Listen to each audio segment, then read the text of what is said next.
Bonjour à tous et bienvenue sur boursicoté.com pour cette nouvelle analyse technique du CAC 40 en clôture avec une séance qui a validé la poursuite du mouvement baissier, puisqu'après donc le gap de rupture que nous avons connu hier, qui n'a été que donc partiellement comblé, après le gap donc successif que nous avons aujourd'hui, qui lui a été comblé, puisqu'on est revenu ici sur les plus bas de la séance précédente, et bien on a validé un nouveau plus bas de tendance, ce qui confirme et qui va dans le sens ici d'une sortie de cette dynamique, puisqu'après donc cette ouverture sur gap, et bien on est revenu chercher un nouveau plus bas de tendance très court terme à 7427,53, et donc le CAC 40 clôture aujourd'hui à 7466,66 et perd 0,86% par rapport à la clôture de la séance précédente. Donc il s'agit effectivement d'une phase de consolidation.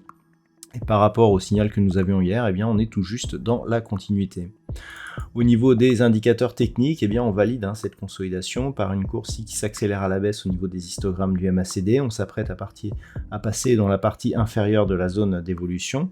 Au niveau du RSI, je vous l'avais montré, on avait ici cette dynamique que l'on peut tracer ici, qui ressemblait un petit peu à quelque chose comme ça. Et on voit ici que l'on vient casser cette dynamique, ce qui va aussi dans le sens justement d'une cassure que nous avions sur ce support.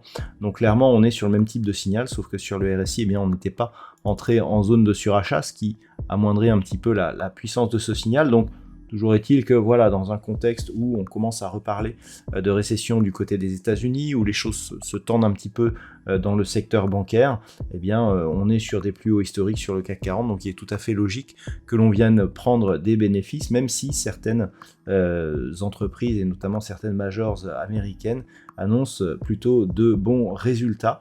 Globalement, on est quand même ici sur une phase d'inquiétude. Donc dans la continuité de ce mouvement, on voit ici qu'on avait la moyenne mobile 20 exponentielle qui était très proche donc des 7425 points. C'était un point d'objectif que je vous donnais ce matin. Pour demain, ce qu'il faudra observer, c'est si ce mouvement ici continue. Au-delà de la rupture ici de cette zone des 7425, ce que l'on peut remarquer aussi, on le verra peut-être ici sur une unité de temps intraday, c'est la zone des 7485 points. Cette zone, je vous l'indiquais, puisqu'elle représentait ni plus ni moins que le bas du gap que nous avions eu, et qui se situait ici sur cette phase d'évolution. Ici, on voit que cette zone était résistance et qu'elle avait été franchie ici sur gap haussier. Eh bien, ce niveau, il était assez intéressant, puisque vous voyez qu'au franchissement, il a été utilisé ici comme résistance, ce que je vous indiquais ce matin en direct sur BFM Business. Et donc, on visait une poursuite ici en direction des 7425. On a fait 7427.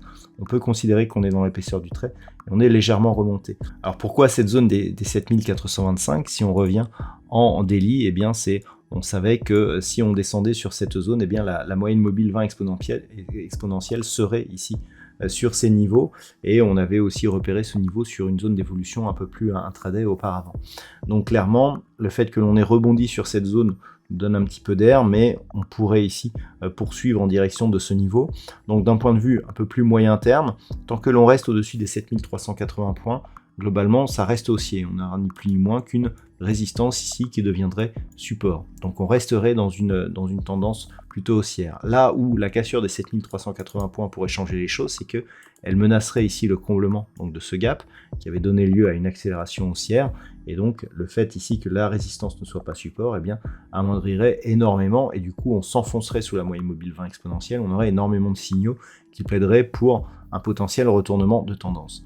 Et donc globalement, tant que l'on est au-dessus des 7380, on peut espérer un rebond, on peut même espérer une réaction ici sur cette zone, et on aurait une reprise haussière seulement si les cours, après ce contact ici des 7380, ou même sans, remontaient désormais au-delà des 7485 points.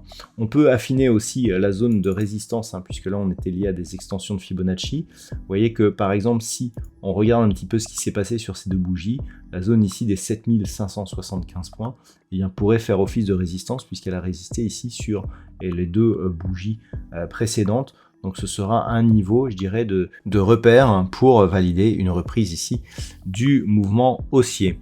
Voilà donc ce que l'on peut dire d'un point de vue technique. Au niveau du palmarès des valeurs, eh bien on a quelques hausses tout de même. On a Vinci qui gagne 2,52%, Unibail-Rodamco-West eh bien plus 2,35%, Bouygues, Carrefour et Orange sont sur des hausses légèrement supérieures à 2%, Eurofins Scientifique et Vivendi sont juste en dessous.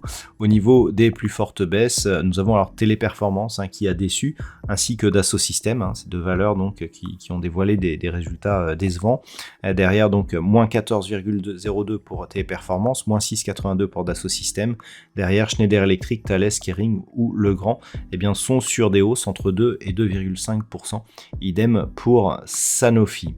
Voilà donc ce que l'on peut dire d'un point de vue statistique. Alors, nous avions un nombre d'occurrences sur les précédentes bougies qui était trop faible, d'où les analyses qui vous renvoyaient aux statistiques précédentes.